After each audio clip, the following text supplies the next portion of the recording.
Bro Kanguva movie కంగు తిన్నానా లేదా నేను చెప్తాను. ఫస్ట్ థింగ్ ఏంటంటే బ్రో నాకు మూవీ అయితే నాకు వచ్చేసి యావరేజ్ అని నాకు అనిపించింది. అలాగని సో బాగాలేదు అని నేను చెప్పలేను.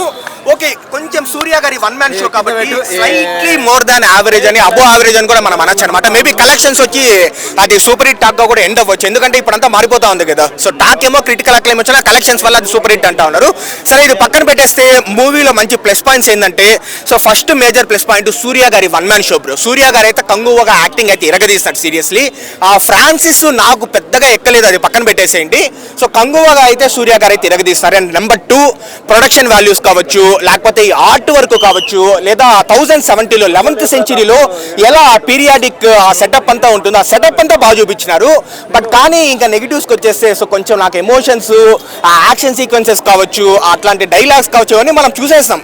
ఎప్పుడో 2016-15 ఆ టైంలో బాహుబలి 1, దాని తర్వాత 17 బాహుబలి 2 అప్పుడే మనం చూసేస్తాం. మగధీర అయితే ఇంకా ఎప్పుడో చూసేస్తాం. ఇట్లాంటివన్నీ మనం ఎప్పుడో చూసేస్తాము. సో ఏదో అంత డిఫరెంట్గా అంత గూస్ బంప్స్ ఇచ్చేలాగా లేదు మూవీ, అందుకని నేను యావరేజ్ అంటా ఉన్నాను మూవీ.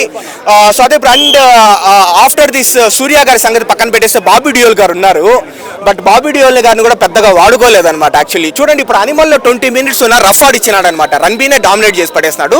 కానీ ఈ మూవీలో బాబీ డియోల్ గారిని ఏదో పెద్దగా వాడుకోలేదని నాకు అనిపించింది. అంత దిశా పటాని ఉంది, ఫ్రాన్సిస్ తో ఆ అమ్మాయి ఓకే పర్వాలేదని నాకు అనిపించింది. ఎందుకంటే దిశా పటానికి వచ్చేదే క్యారెక్టర్స్ లో మొత్తం ఇంకా రొమాన్స్ కోసం వస్తూ ఉంటుంది, ఎక్స్పోజింగ్ కోసం వస్తూ ఉంటుంది. ఈ మూవీలో కూడా దానికోసమే వచ్చినా కొంచెం క్యారెక్టర్ కూడా ఉంది.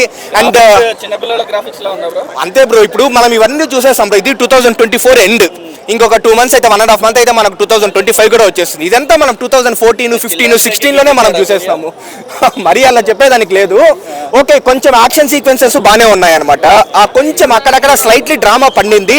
బట్ ఏదైతే కంగువా ఇలా ఉంటుంది అని నేను పర్సనల్గా నేను ఒక ఎక్స్పెక్టేషన్ పెట్టుకున్నాను, నా ఎక్స్పెక్టేషన్ అయితే రీచ్ కాలేదు, అందుకే యావరేజ్ అని అంటా ఉన్నాను. డిఎస్పీ గారి బీజిఎం కూడా ఇంకా చాలా బెటర్గా ఇచ్చిండొచ్చు. ఒక్క ముక్కలో చెప్పాలి అంటే యావరేజ్ మూవీ. సూర్య గారి కోసం హ్యాపీగా వచ్చి చూడొచ్చు.